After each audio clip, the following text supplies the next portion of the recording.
السلام علیکم ورحمۃ اللہ وبرکاتہ۔ اللہ سے دعا کرتے ہیں کہ آپ لوگ خیریت سے ہوں گے۔ اس ویڈیو میں جو ہے زنا کے بارے میں بات ہوئی ہے، جو کہ آج کے ڈیٹ میں بہت ہی عام بات ہے۔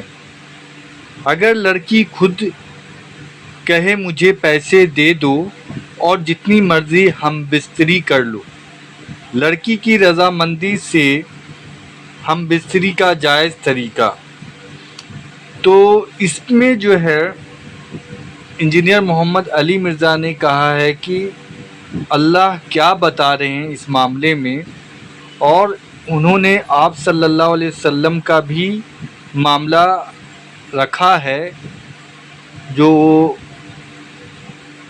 آپ کو اس ویڈیو میں دیکھنے کو سننے کو ملے گا۔ اور کوشش یہی کرنی چاہیے کہ آپ اچھی نالج لیں اس معاملے میں اور سنی سنائے باتوں پر نہ جائیں۔ یہ جو ہم بستری کا معاملہ ہے اور زنا کا معاملہ ہے، یہ آپ کو بہت ہی کلیئر پتہ ہونا چاہیے۔ اور جو نکاح ہم کسی لڑکی سے کرتے ہیں اور جب ان کا دین مہر مقرر کیا جاتا ہے، تو اس چیز پر بھی آدمی کو کوشش کرنا چاہیے کہ جلد سے جلد ہم دین مہر جو ہے وہ ادا کر دیں۔ اور اللہ سے ہم سب یہی دعا کریں کہ اللہ ہم سب کو یہ جو زنا ہے اس سے بچائے، اللہ ہم سب کو اس کے پاس بھٹکنے سے بھی دور رکھے، اللہ ہم سب کو ہدایت کا راستہ دکھائے، اللہ اور اللہ کے رسول کے بتائے ہوئے راستے پر چلیں، اور حق بات بولنے، حق بات سننے، حق بات دوسرے تک پہنچانے کی توفیق عطا فرمائے۔ اور رمضان المبارک کا مہینہ گزر چکا ہے، تو آپ کوشش کریں کہ عام دنوں میں بھی نماز کے پابند بنیں، قرآن شریف کی تلاوت کریں، اور صدقہ زکوٰۃ فطرہ، وہ فطرہ تو عید کے موقع پر نکلتا ہے، تو آپ صدقہ زکوٰۃ خیرات یہ سب آپ نکال سکتے ہیں۔ اور کوشش کریں اپنے پہلے گھر میں دیکھیں جو ان کے مستحق ہیں، اس کے بعد پڑوس میں دیکھیں، اس کے بعد جو ہے خاندان میں بھی دیکھیں۔ تو یہ سب چیز جو ہے آپ کو دیکھنا ہوگا کہ کن کو اس کی سب سے زیادہ ضرورت ہے، اور اللہ ہم سب کے دینے کو بھی قبول فرمائے۔ اللہ سے یہی دعا کرتے ہیں کہ اللہ ہم سب کی غلطیوں کی معافی دے اور ہم سب کے توبہ کو قبول فرمائے۔ استغفر اللہ الذی لا الہ الا هو الحی القیوم واتوب الیہ، آمین ثم آمین۔ اعوذ باللہ من الشیطان الرجیم، بسم اللہ الرحمن الرحیم۔ وَمَن لَّمْ يَسْتَطِعْ مِنْكُمْ طَوْلًا أَن يَنكِحَ الْمُحْصَنَاتِ، تم میں سے جس کے پاس فائنینشلی طاقت نہ ہو کہ وہ آزاد عورتوں کے ساتھ نکاح کر سکے، المحصنات المؤمنات، مومن عورتیں، فَمِمَّا مَلَكَتْ أَيْمَانُكُمْ من فتياتكم المؤمنات، تو جو تمہارے پاس کنیزیں ہیں تمہارے قبضے میں، لونڈیاں، ان کے ساتھ نکاح کر لے۔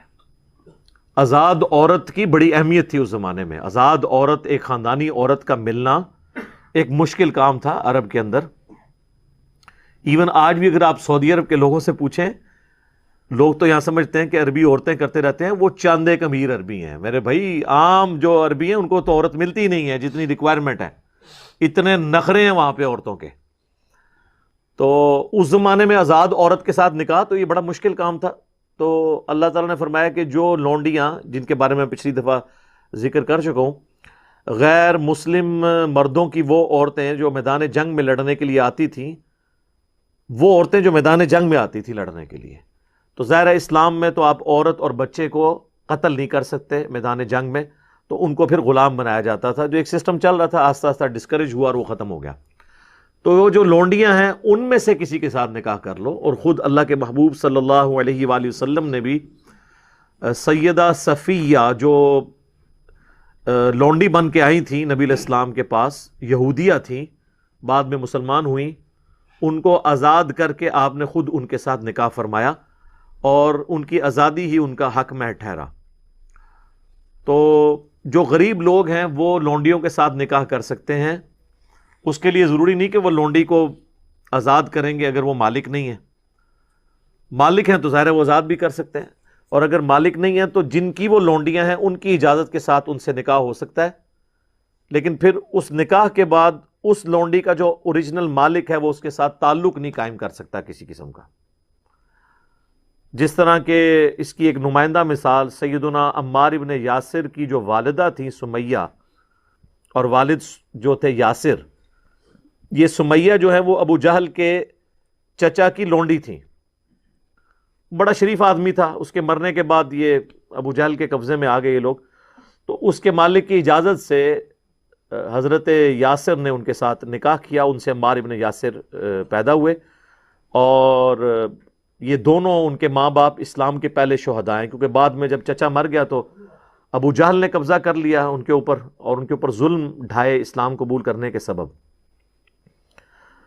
تو لونڈیاں جو آپ کے قبضے میں نہیں کسی اور کی لونڈی ہیں، تو ایک غلام مسلمان ہے وہ دوسرے غلام کے ساتھ ظاہر شادی کرے گا. آزاد عورت اس کے ساتھ شادی کرنے کے لیے تیار ہی نہیں ہوگی، اور اگر کبھی ہو بھی گئی کسی مجبوری کی وجہ سے تو وہ پھر نکاح نبھ نہیں سکتا. اس کی نمائندہ مثال سیدنا زید بن حارثہ کی شادی سیدہ زینب کے ساتھ اسی لیے نہیں چلی کہ وہ ہاشمی خاتون تھی، یہ غلام زادے تھے. نبی علیہ السلام نے اگرچہ بیٹا بنایا ہوا تھا ان کو، لیکن ہے تو غلام تھے، تو اس لیے وہ زیادہ عرصہ وہ شادی چل نہیں سکی. تو اللہ تعالیٰ فرما رہا ہے اگر آزاد عورتیں نہ ملیں تو پھر جو کنیزیں ہیں یا لونڈیاں، جن کے حوالے سے میں پچھلی کلاس میں ڈسکشن کر چکا، آج تفصیل میں نہیں جاؤں گا، ان کے ساتھ نکاح کر لو. واللہ اعلم بایمانکم، اللہ تعالیٰ خوب جانتا ہے تمہارے ایمان کے متعلق کیا کیفیت ہے. بعضکم من بعض، تم میں سے بعض سے ہو. یعنی یہ تو اللہ نے دنیا میں کسی کے لیے آزمائش اس طرح کی بنا دی کہ کوئی مرد ہے، کوئی عورت ہے، کوئی غلام ہے، کوئی آزاد ہے، تو لیکن ہے سب کے سب آدم کی اولاد سے، وہی اسی جنس سے ہوا.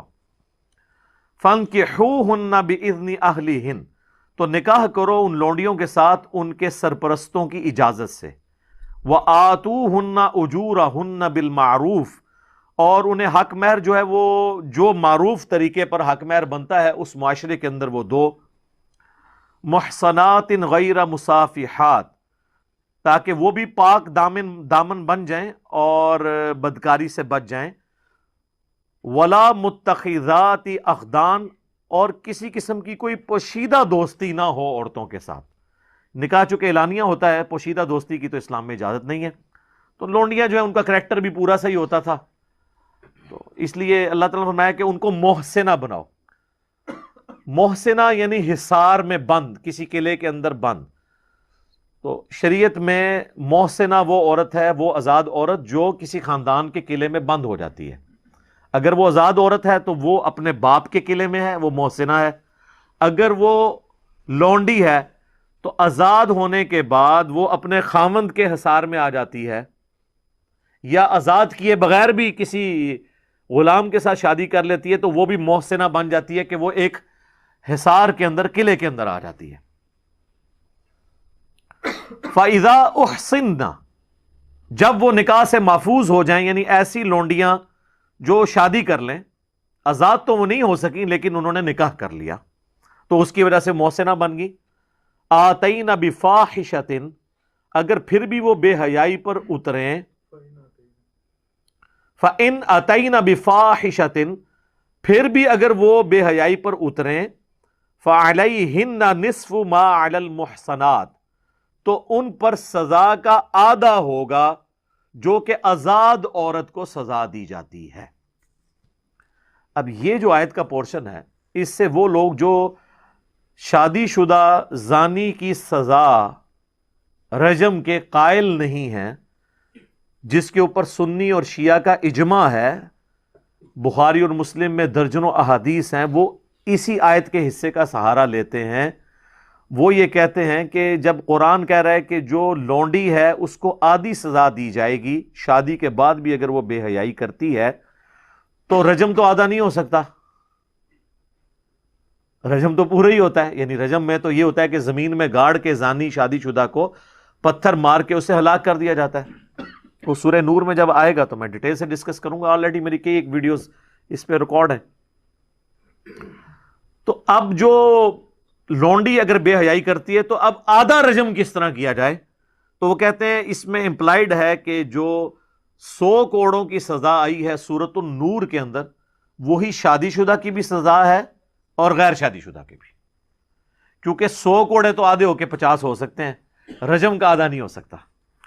اب یہ لاجیکلی تو ان کی بات درست ہے اگر یہ معاملہ اسی طریقے سے ہو، لیکن اگر آپ ان آیات کو دقت نظر سے دیکھیں اور جہاں سے یہ ٹاپک سٹارٹ ہوا تھا والمحصنات من النساء، تو میں نے پہلے بھی عرض کیا کہ محسنہ قلعے میں بند عورت، دو عورتوں کے لیے محسنہ لفظ بولا گیا، ایک وہ غیر شادی شدہ عورت جو آزاد عورت ہے، جو اپنے باپ کے انڈر رہ رہی ہے لیکن وہ غلام نہیں ہے، وہ بھی محسنہ ہے، اور وہ شادی شدہ عورت جو ہے تو لونڈی یا غلام یا کنیز تھی لیکن اب خاوند کے انڈر آ گئی تو وہ بھی محسنہ ہے۔ دونوں کے اوپر محسنہ کا لفظ بولا گیا۔ لہذا چونکہ ٹاپک چل رہا تھا غیر شادی شدہ عورتوں کے حوالے سے محسنہ، اور ان کا کمپیریزن کروایا گیا کہ اگر تم ایسی محسنہ کے ساتھ شادی نہیں کر سکتے جو آزاد ہے تو پھر لونڈی کو محسنہ بنا لو، اس کے ساتھ نکاح کر لو۔ تو اب یہ کمپیریزن اس غیر شادی شدہ محسنہ کے ساتھ ہو رہا ہے، اس محسنہ کا جو کہ لونڈی ہے اور خاوند کے انڈر آ گئی ہے، یعنی یہ خاوند کے انڈر والی محسنہ بمقابلہ باپ کے انڈر رہنے والی محسنہ۔ تو اب آپ کو یہ بات سمجھ آئے گی کہ وہ غیر شادی شدہ محسنہ ہے جس کے بارے میں 100 کوڑے ہیں، تو اس کے آدھے اس کو لگیں گے۔ اگر کوئی لونڈی شادی شدہ کرے گی تو شادی شدہ لونڈی کو رجم نہیں کیا جائے گا بلکہ اسے 50 کوڑے لگائے جائیں گے۔ اور اس وسوسے کا جواب جو غامدی صاحب کی طرف سے اٹھایا جاتا ہے یا امین احسن اصلاحی صاحب کی طرف سے کہ جی آدھا تو رجم ہو نہیں سکتا، تو یہ رجم کا تو اس میں تعلق ہی نہیں ہے، اس میں تو اس محسنہ سے کمپیئر کروایا جا رہا ہے جو غیر شادی شدہ محسنہ ہے۔ تو غیر شادی شدہ کے لیے تو ہم رجم کے قائل بھی نہیں ہے، اس کے لیے سورۃ النور میں 100 کوڑوں کی سزا آئی ہے، اس کے ساتھ کمپیئر کریں گے تو 50 کوڑے بنتے ہیں۔ یہ میں نے یہاں پہ کلیئر کر دیا، باقی انشاءاللہ سورۃ النور میں جب جائیں گے تو تفصیل سے انشاءاللہ تعالی اس کو ڈسکس کریں گے۔ فَعَلَيْهِنَّ نِصْفُ مَا عَلَى الْمُحْصَنَاتِ مِنَ الْعَذَابِ، وہ جو آزاد عورتوں کے لیے جو غیر شادی شدہ ہیں ان سے آدھا عذاب یعنی آدھی تکلیف 50 کوڑے انہیں دی جائے گی۔ ذَلِكَ لِمَنْ خَشِيَ الْعَنَتَ مِنْكُمْ، یہ لونڈیوں سے نکاح کی اجازت اس کے لیے ہے جسے خطرہ ہو کہ وہ بدکاری میں مبتلا ہو جائے گا، بشرطے کہ وہ اب نبھا بھی سکے شادی، یعنی اس کے فائنینشیل ریسورسز اتنے ہونے چاہیے۔ وَأَن تَصْبِرُوا، اور اگر تم صبر اختیار کرو گے، خَيْرٌ لَكُمْ، تو تمہارے لیے بہتر ہے۔ وَاللَّهُ غَفُورٌ رَحِيمٌ، اور اللہ تعالیٰ بخشنے والا اور رحم فرمانے والا ہے۔ صبر ظاہر ہے وہ تو میں نے پہلے بھی سورۃ النساء کے تعارف میں ڈسکس کیا تھا، صبر پھر یہی ہے جو صحیح بخاری میں حدیث ہے اور مسلم میں بھی موجود ہے، دونوں کتابوں میں ہے، متفق علیہ ہے کہ اے نوجوانوں کے گروہ، جو تم میں سے استطاعت رکھتا ہے نکاح کرنے کی تو وہ نکاح کر لے۔ نکاح کرنا نگاہوں کو نیچا رکھتا ہے اور شرمگاہ کی حفاظت کا ذریعہ ہے، اور جو تم میں نکاح کرنے کی استطاعت نہ رکھتا ہو یعنی فائنینشیل استطاعت، تو وہ روزے رکھے اور اس کے ذریعے اپنے اس معاملے کو ایڈریس کرے، سیکس والے جو